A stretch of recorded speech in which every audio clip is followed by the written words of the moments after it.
ऐसे ही लड़के जो है, क्या बोला, ऐसे ही लड़के जो है आगे चलकर गुंडे, चोर और डाकू बनते हैं। किसने कहा था ये? सेन साहब ने कहा।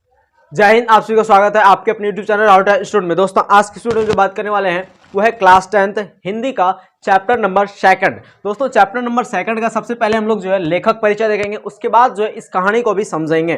कहानी यानी कि जो आपका विष के दांत जो कहानी है, जो कि नलिनी लोचन शर्मा द्वारा रचित है, इसके बारे में जो है हम लोग इसी तरीके से समझेंगे और जितना भी उससे क्वेश्चन बनेगा वो सब आप जो है कंप्लीट कर देंगे अगर आप ध्यान से कहानी को समझ लिए। लेकिन उससे पहले जो है हम लोग सबसे पहले लेखक परिचय को पढ़ने वाले हैं। किसको पढ़ने वाले हैं? लेखक परिचय को पढ़ने वाले हैं, यानी लेखक के जो परिचय हैं, यानी लेखक द्वारा जो उनका जन्म कहाँ हुआ था, उसने जो है टोटल शिक्षा कहाँ तक पाई थी, इन सभी चीजों के बारे में जो पढ़ेंगे उसको लेखक परिचय कहते हैं। ठीक है, तो सबसे पहले हम लोग जो है लेखक परिचय देख लेते हैं, थोड़ा सा, बहुत ज्यादा नहीं है। ठीक है, यह इतना सा ही जो है आपका टोटल क्वेश्चन बनेगा। सबसे पहला देखिए जन्म, यानी लेखक नलिनी लोचन शर्मा जी का जो जन्म हुआ था वो था 18 फरवरी 1916 ईस्वी को पटना के बदरघाट में। यानी ये क्या है भाई? बिहारी है। क्या है ये? बिहारी है। ठीक है, पटना के बदरघाट शहर में। और ये इसका जो जन्मना था वो भोजपुरी भाषा में ये जन्मे थे, यानी ये जो जन्म लिए थे उस परिवार का जो भाषा था वो था भोजपुरी भाषा। ठीक है, उसके बाद इनकी माताजी का नाम था क्या, सॉरी, माता पिता का नाम क्या था? तो पिताजी का नाम था रामावतार शर्मा, जो कि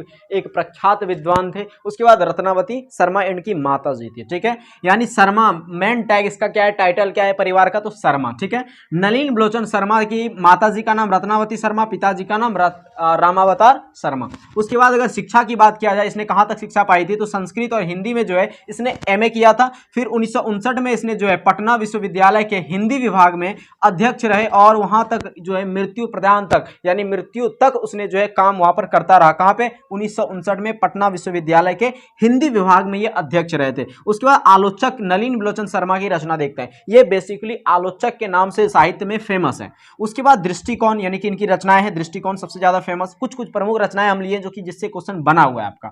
उसके बाद है साहित्य का इतिहास दर्शन। फिर है आलोचनात्मक ग्रंथ की बात किया जाए तो आलोचनात्मक ग्रंथ सबसे प्रमुख है इसका विष के दांत। और ये विष के दांत कहां से लिया गया है? तो विष के दांत जो है वो विष के दांत तथा अन्य कहानी से लिया गया है। ठीक है, उसके बाद काव्य संग्रह की बात किया है तो नकेन के प्रपत्ति और संत परंपरा और साहित्य, ये काव्य संग्रह है इसका। तो आपको इतना सा याद रखना है। फिर अगर बात किया जाए कि विष के दांत नलिनी लोचन शर्मा, ये क्या है? तो एक कहानी है भाई। क्या है? ये एक कहानी है। अब कहेंगे कैसे याद रखें? तो ध्यान से याद रखिएगा, इसका ट्रिक एक बता देते हैं। देखिए शर्मा जाति का जो लोग होता है ना, देखिए आप अगर हैं तो भाई बुरा मत मानिएगा, हम ट्रिक आपको याद करा रहे हैं। शर्मा जाति का जो लोग होता है ना, उसका दांत विष के समान होता है। कैसा होता है?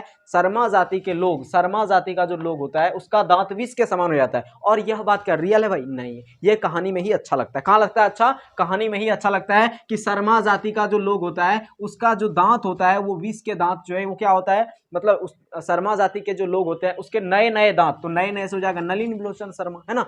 तो शर्मा जाति के लोग का नए नए दांत जो है वो विष के समान होता है, विष के समान हो जाता है। और ये बात कहाँ लगता है? अच्छा, कहानी में। यानी नलिनी लोचन शर्मा इसके रचयिता हो गए, किसके? विष के दांत के। और ये क्या है? तो कहानी है। इतना समझ में आपको आ गया होगा। ठीक है, अब अगर बात किया जाए तो पंडित रामावतार शर्मा और रत्नावती शर्मा जी की पुत्र जो थे, यानी नलिनी लोचन शर्मा, ये ज्येष्ठ पुत्र थे। ज्येष्ठ मतलब होता है बड़ा, यानी बड़ा पुत्र थे।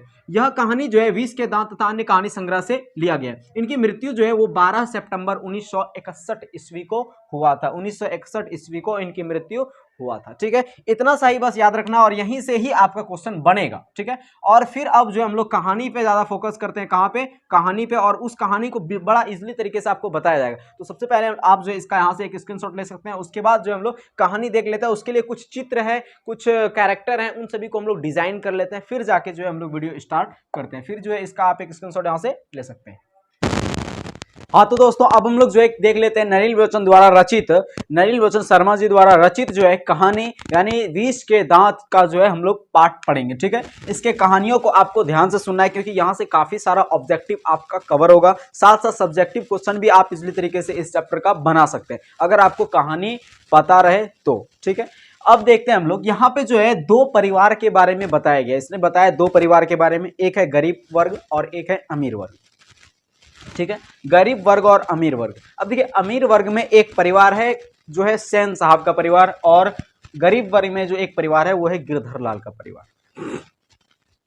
ध्यान से समझिए। अब ये अमीर वर्ग का परिवार जो है इसमें एक व्यक्ति है जिसका नाम है सेन साहब। ठीक है, उसकी पत्नी है सेन साहब, उसकी पत्नी है और उनके 5 पुत्रियां हैं। क्या है? 5 पुत्रियां हैं और एक जो है बेटा है, यानी सबसे बाद में लास्ट में बेटा है, सबसे छोटा है, तो वो उसका नाम है खोखा या फिर कासू। ठीक है, खोखा का मतलब होता है बच्चा। क्या होता है? बच्चा। उसके बाद ये जो 5 पुत्रियां, इनका नाम है सीमा, रजनी, आलो, सैफाली, आरती। सीमा, रजनी, आलो, सैफाली, आरती। ठीक है। अब अगर बात किया जाए, ये सेन साहब हो गया ये अमीर वर्ग का। अब इसकी एक फैक्ट्री थी और इसी के फैक्ट्री में ये गरीब वर्ग के लोग यानी गिरधर लाल जो है इसी फैक्ट्री में काम करते थे। और गिरधर लाल की पत्नी का नाम क्या था? तो नहीं दिया आपके बुक में, बस गिरधर लाल की पत्नी थी और एक मदन था, यानी गिरधर लाल का बेटा। ठीक है, इतना आपको याद रखना। और इसकी जो उम्र थी वो लगभग 5 से 6 वर्ष की थी और खोखा की जो उम्र थी वो 5 वर्ष की थी। ठीक है, मेन बात अब यहां पे आता है कि सेन साहब के पास एक कार था, एकदम चमचमाती, स्ट्रीमल इंड कंपनी का। कौन सा? स्ट्रीमल इंड, एकदम चमचमाती कार था। इतना ऐसी चमचमाती कार था काला रंग का कि उसमें मानो कि आप शकल देख सकते हैं।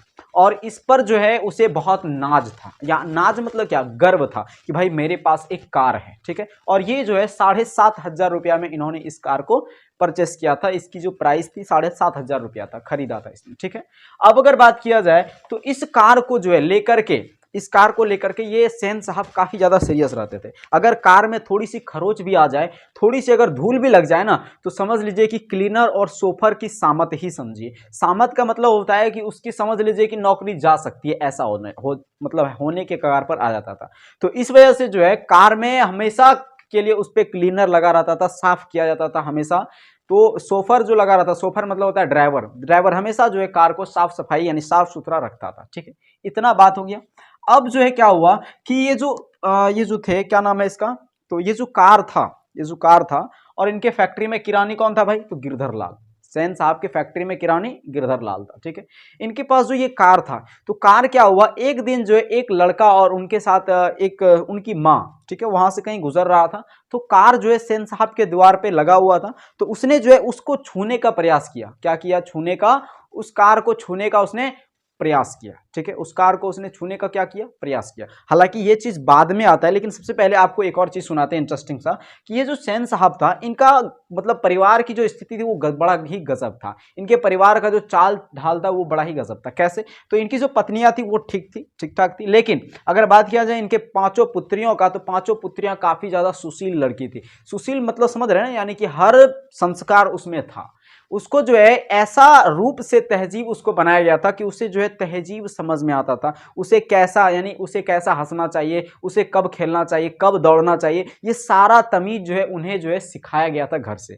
ठीक है, इन्हें जो है ये भी बताया गया था कि तुम्हें सिर्फ और सिर्फ शाम को खेलना है, सिर्फ और सिर्फ शाम को दौड़ना है, हंसना भी ऐसे है कि तुम्हारा दांत बाहर ना आए। ये सारा तहबीज उसको सिखाया गया था सेन साहब के परिवार में लड़कियों, 5 लड़कियों को। लेकिन इन सभी मामले में जो है खोखा जो था, यानी उनका पुत्र जो था, ये क्या था? अपवाद था। यानी इस चीज को मानने वाला ये नहीं था। जब मन किया कुछ भी कर दिया। घर में कोई तोड़फोड़ है, तोड़फोड़ कर दिया। किसी को मारना है, मार दिया। नौकर को मार दिया, इसकी जो दीदी सब थी उसको भी मार दिया। कोई फर्क नहीं, इसको कुछ नहीं बोलता था सेन साहब। क्यों? क्योंकि सेन साहब के बुढ़ापे का आंखों का तारा जो है खोखा ही था, एकमात्र खोखा ही था। इस वजह से जो है खोखा जो है घर के नियमों में अपवाद था। समझ में आ गया? खोखा क्या था? घर के नियमों में अपवाद। अपवाद मतलब समझते हैं ना, जैसे धातु आप चैप्टर पढ़े होंगे, तो धातु में जो है अगर बात किया जाए, धातु क्या होता है? कठोर। तो धातु कठोर होता है और उसमें जो है अपवाद की बात करें तो कौन है? सोडियम। क्यों भाई? क्योंकि सोडियम कठोर नहीं होता, लेकिन फिर भी क्या है? धातु है। इतना मुलायम होता है कि उसको चाकू से काट सकते हैं। तो अपवाद हुआ कि नहीं? वो उसी तरह से खोखा जो था इनके सेन साहब के घर के नियमों का अपवाद था। और ये जो 5 लड़कियां थी वो कठपुतली थी। क्या थी? कठपुतली। कठपुतली का मतलब होता है जिसको आप जैसे मत तैसे नचा सकते। जैसे ये है, तो ये जो जब चाहे इसको यूज कर सकते हैं, जहां चाहे रख सकते हैं, जहां चाहे फेंक सकते हैं, जहां चाहे कुछ भी कर सकते हैं इसको। तो ये क्या है? कठपुतली है। समझ रहे हैं ना? उसी तरह से ये जो 5 लड़कियां थी, ऐसा उसको ट्रेंड किया गया था कि ये 5 लड़कियां कठपुतली बन चुकी थी। और ये कठपुतली यानी लड़कियां क्या है? कठपुतली है। बेटियां क्या है? कठपुतली है। और इस बात पे जो है माता पिता को उस पर क्या है? गर्व है। इस बात को याद रखिएगा आप। ठीक है, उसके बाद अगर बात करें तो ऐसी सारी प्रथाएं, मतलब परंपराएं ऐसी चली गई। और इसमें जो है गिरधर लाल यानी ये जो मदन था, काफी ज्यादा एकदम बदमाश लड़का था। ठीक है, लेकिन बहादुर भी था। ठीक है, बहादुर भी था। अब अगर बात किया जाए तो इनके घर यानी सेन साहब के घर, ये जो कार था, सेन साहब के घर ये जो कार था, ये क्या हुआ था कि एक अगर बात किया जाए इनके घर जो है काफ़ी सारा दोस्त भी आता था, सेन साहब के घर काफ़ी सारा दोस्त भी आता था ऐसे घूमने के लिए। अब भाई अमीर घर से हैं तो आपके घर तो रोज दोस्त आते रहेंगे, तो ऐसे ही बैठ करके एक गप्पे सप्पे लड़ाते थे सेन साहब। तो उस गप में जो है एक बार ऐसा बात उठा, सेन साहब नहीं उठाया, कि देखिए आप लोग जो है अपने बच्चों को क्या करवाने वाले हैं, क्या पढ़ाने वाले हैं, क्या करने वाले हैं, तो इसके बारे में पूछा करता था। और इस हिसाब से लेकर के जो है अपने सेन साहब जो है, ये सेन साहब ये खुद कहते थे कि भाई मैं तो अपने बेटे को इंजीनियर और बिजनेसमैन बनाऊंगा अपने जैसा। मतलब हर बात यही दोहराते थे, कुछ भी कहे भाई बस बार बार यही बात बोलेगा, उसके अलावा कोई और बात उसे है ही नहीं। समझ रहे हैं ना।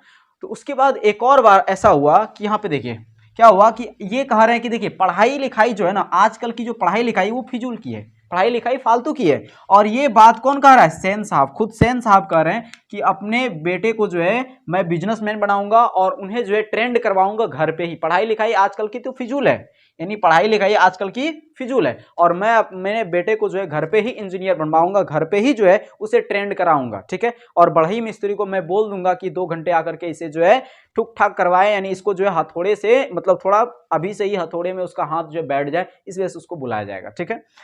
तो अगर बात किया जाए तो इस वजह से जो है जो उसके रिश्तेदार होते थे, जो दोस्त होते थे, वो सब जो आता था तो उनकी गाड़ियों का एक बार क्या हुआ कि जो रिश्तेदार थे उनके गाड़ियों का जो टायर है उसको पंचर कर दिया। किसने, खोखा ने। खोखा ने जब पंचर कर दिया तो आके बोला देखिए सेन साहब देखिए कैसे जाएंगे, तो आपके खोखा ने तो दिया है पंचर करके। क्या पंचर कर दिया? अरे पंचर नहीं किया उसने, जो है टायर को खोल के देखा कि उसमें है क्या आखिर। समझ रहे हैं ना, मतलब हर चीज को ये पॉजिटिव ले रहा है अपने पुत्र के, ठीक है, कासू के। क्यों भाई? क्योंकि बुढ़ापे की आंख कता रहा है, इसको बनाना है इंजीनियर। अब उसके बाद जो है एक और बार क्या हुआ, हद ही हो गया। एक और मित्र जब आया तो उसका जो है गाड़ी का हेडलाइट ही तोड़ दिया, एक बार गाड़ी का हेडलाइट ही तोड़ दिया। और जब आके बोला देखिए सेन साहब आपका कासू कितना शरारती है, उसने जो है हेडलाइट ही फोड़ दिया। कहा अरे अरे हेडलाइट नहीं फोड़ा, वो ये देख रहा था कि इसमें बल्ब कैसे सेट होता है, इसमें जो है कैसे आखिर उसके अंदर है क्या क्या उसमें चीज लगा हुआ है। समझ रहे हैं ना। तो ये बात सुन करके जो है उसके रिश्तेदार जो थे वो तो सड़क गया दिमाग उसका, कहा कि ये पागल हो गया इसके पीछे भी, ठीक है। फिर एक बार क्या हुआ, पत्रकार महोदय आए थे उनके घर। कौन आए थे? पत्रकार महोदय। और पत्रकार महोदय ने जो है उससे पूछा गया कि आप अपने बच्चों को क्या कराना चाहते हैं, क्या बनाना चाहते हैं? भाई मैं तो अपने बेटे को इंजीनियर बनाऊंगा, बिजनेसमैन बनाऊंगा, आप क्या कराना चाहते हैं? बार बार यही बात दोहरा रहा है, पूछ रहा है उससे लेकिन जवाब भी नहीं देने दे रहा है बेचारे को। तो पत्रकार महोदय मुस्कुराते हुए ऐसे बैठा रहा। फिर एक समय बाद बोलता है पत्रकार महोदय, बोलता है मैं चाहता हूं यह जेंटलमैन जरूर बने। यानी वो अपने पुत्र के बारे में कह रहा है, मैं चाहता हूं ये जेंटलमैन जरूर बने। जेंटलमैन मतलब क्या? अच्छा व्यक्तित्व जिनका होना चाहिए, स्वभाव जिनका होना चाहिए, जो कुछ बने उसका काम है, उसे पूरी आजादी रहेगी। और ये बात सुनकर के ना, ये बात सुनकर के जो है सेन साहब ऐंठ कर रह गया। जैसे आपसे पूछा जाएगा भाई तुम डॉक्टर बनो, और आप बोलिएगा कि नहीं हम जो भिखारी बनेंगे, तो बताइए जो बोलने वाला है डॉक्टर बनो, तो बताइए वो क्या हो जाएगा? मतलब उसको बुरा लगेगा कि नहीं? ऐड कर रह गया। उसी तरह से जो है यहाँ पे सेन साहब ऐड कर रह गया जब पत्रकार महोदय ने कहा देखिए हमको उतना मतलब नहीं है, लेकिन मैं चाहता हूं कि मेरा बेटा जो है जेंटलमैन जरूर बने, जो कुछ बने उसका काम है, उसे पूरी आजादी रहेगी। और यह बात सुनकर के जो है पत्रकार महोदय की यह बात सुनकर को सेन साहब ऐड कर रह गए, ठीक है। उसके बाद अगर बात किया जाए, ये बात होने के, ये सारा बात हो रहा था, लेकिन तब तक पता चला कि बाहर जो है कुछ शोरगुल हो रहा है। क्या हो रहा है? बाहर शोरगुल हो रहा है। और उस शोरगुल को सुन करके जो है उनके मित्र सब जो है उठ के बाहर आए, और तब तक देख रहा था कि एक लड़का और उनके साथ एक जो है उनकी माँ जो थी वो जो है क्या कर रहा था, तो सोफर से झगड़ा कर रहा था, और सोफर की ओर उलझ रहा था। वो लड़का जो है बार बार ऐसे गिरेबान की ओर झांक रहा था, ठीक है। और जब पूछा गया सोफर से, सेन साहब पूछते हैं, तो ऐसा पाया गया कि सोफर ने ही बताया कि देखिए साहब ऐसा हुआ कि ये लड़का जो है यहाँ से जा रहा था, लेकिन इसने जो है गाड़ी को छूने का प्रयास किया, तो मैंने जो है उसे हटाया, और मैंने जब उसे हटाया तो वही जो है हम पे धक्का मार रहा है, मतलब हम पे ही जो है उल्टा हम पे ही जो है लूज रहा है। ये बात जब बोला गया तो जो, और वो लड़का कौन था? तो मदन था। और जो मदन की माँ उसके साथ थी, और मदन की माँ जो है एकदम चुप हो गया। मदन की माँ चुप हो गया, क्यों? क्योंकि सेन साहब का होठ जो था वो सटा हुआ था, कुछ बोल नहीं रहा था वो, ठीक है। इस वजह से वो मदन की माँ जो है चुप हो गई। और फिर इसके बाद क्या हुआ कि वो जो था, यानी वहां पे जो था उस लड़का का, यानी मदन का जो है उसको धक्का मार दिया था। ऐसा कहा था उसमें कहानी में कि उसे धक्का दे दिया गया था और खून निकल रहा था उसके थी से, ठीक है। इस वजह से जो है उसने क्या किया, उसके गिरेबान की ओर झांक रहा था, सोफर की ओर मारने का कोशिश कर रहा था उसको। समझ रहे हैं ना। तो इसके बाद जो है क्या हुआ कि सेन साहब बड़े गुस्से में आकर के कहा कि मदन की माँ इसे ले जाओ, फिर देखना दोबारा ऐसी गलती ना करे। मदन की माँ इसे ले जाओ, फिर देखना दोबारा ऐसी गलती ना करे। और वो जो है वहां से चला गया। और जब वहां से गया तो गिरधर लाल यानी इनके पिता को जब पता चला तो उसने बड़ी मार मारा इसको। किसको? मदन को। बहुत मारा इसको। और मारने के बाद ये रोता भी था, भरपूर रोया। और जब इस रोते को देखकर जो है, जब इस रोया गया, ये बहुत रोता था, मतलब मारा पीटा तो रोता भी था, लेकिन बहादुरी के साथ ये रोता था। ऐसा सारा परंपरा चल रहा था, यानी प्रक्रियाएं सब सारी चल रही थी। उसके बाद क्या हुआ कि वहाँ के जो इनकी मतलब इनकी लड़कियों का, इनकी 5 पुत्रियों का जो मतलब व्यवहार था, इन व्यवहारों से जो है कई सारा तुलना दिया जाता था उसके समाज में कि भाई देखो तुम एक कहाँ गधी एकदम बकलोल है, लेकिन देखो सेन साहब की पुत्रियां देखो कैसा है उनका तहजीब, लेकिन तुम्हारा तो अलग ही बात है। होता है ना, इस तरह से उदाहरण दिया जाने लगा, उपमा दिया जाने लगा उसका। उसके बाद एक समय का बात है कि जो है खोखा जो था, खोखा यानी कासू, ये जो था एक घर में था, मतलब कहीं पे ऐसे ही पड़ा हुआ होगा। तो ये जो है मदन, ये मदन अपने साथियों के साथ कहीं पे लट्टू नचा रहा था, यानी एक कोली में होता है ना कूली, ठीक है, एक गली में जो है लट्टू नचा रहा था। तो जब ये लट्टू नचा रहा था तो लट्टू नचाता देखकर जो है एकदम ये खोखा जो है एकदम मन इसका मचल गया। और इसको लगने लगा कि अब हमको भी वहां होना चाहिए, ठीक है, मन इसका मचल गया, एकदम पूरा एकदम मोहित हो गया ये उस चीज को देख करके। तो फिर जो है वो वहां से चल दिया, क्योंकि इसको तो सब लग रहा है भाई मारा ही राज है। तो वहां से जब चल दिया तो उसके बाद जो है पता है मदन के पास आकर के, यानी उसके झुंड में बहुत सारा आदमी था, लेकिन उसका लीडर कौन था उस झुंड का, उस लट्टू के नचाने में झुंड कौन था, तो मदन उसका लीडर था, ठीक है। वो वहां से आकर के बोलता क्या है, बोलता है कि मुझे लट्टू दो। क्या बोलता है कि मुझे लट्टू दो, मैं भी खेलेगा। क्या बोलता है आकर के, मुझे लट्टू दो मैं भी खेलेगा। तो पता है मदन इस पर रिएक्ट करते हुए क्या बोलता है, बोलता है अबे भाग। क्या बोलता है, अबे भाग जा यहां से, बड़ा आया लट्टू खेलने वाला, है भी लट्टू तेरा, जा अपने बाबा की मोटर पर बैठ। मदन बोलता है अबे भाग जा यहां से, बड़ा आया लट्टू खेलने वाला, लट्टू है भी तेरा, तो जा अपने बाबा की मोटर पे बैठ। ये बात किसने कहा, मदन ने। किसको कहा, तो खोखा को कहा। अब खोखा तो पूरा गुस्सिया गया, और जब गुस्सिया गया तो उसने जो है किसको मार दिया, घुसा इसको मार दिया। किसको, तो भाई मदन को। अब बताइए मदन भी तो एकदम पता ही है कैसे है एकदम आदमी, ठीक है, बहुत ही बदमाश है और बहादुर भी है।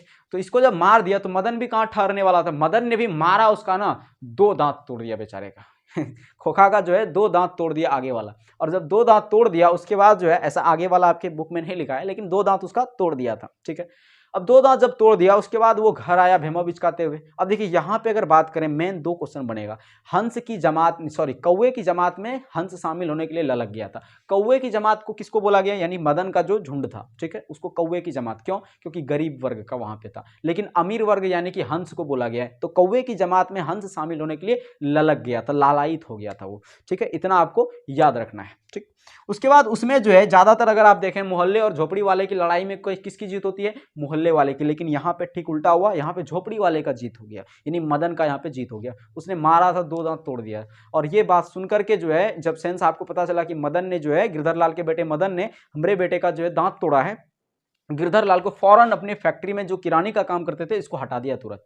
और फिर गिरधर लाल सोचने लगा कि साला वो हमको क्या बोला था। मतलब जब देखिए ये कांड जब हुआ था ना, जब मदन जो है सोफर से झगड़ा कर रहा था, तो उस समय जो है गिरधर लाल को बुलाया अपने घर, ठीक है। और अपने घर बुला करके उसे कहा कि गिरधर लाल तुम जो है, बड़ा आराम से समझाया, गिरधर लाल तुम्हारा मदन जो है ऐसा ऐसा कुछ किया, तो ऐसे ऐसे कांड करता है, तुम उसे संभालो, नहीं तो ऐसे ही लड़के जो है, क्या बोला, ऐसे ही लड़के जो है आगे चलकर गुंडे चोर और डाकू बनते हैं। किसने कहा था, ये सेन साहब ने कहा था। किसको, गिरधर लाल को कहा था, ठीक है। ये उसको बताया गया था, और गिरधर लाल जी जी ऐसे एकदम मूड़ी झुका के बोल रहा है, कुछ बोलने का हिम्मत ही नहीं है उसको।